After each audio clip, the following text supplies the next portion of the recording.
High everyone, welcome to Sajnat Sheetal. आज आपण बघूया जोडवी कशी बनवायची.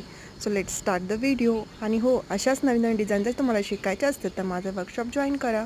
वर्कशॉप चालू आहे, दिलेल्या नंबरवरती व्हॉट्सअप करा. Thank you so much.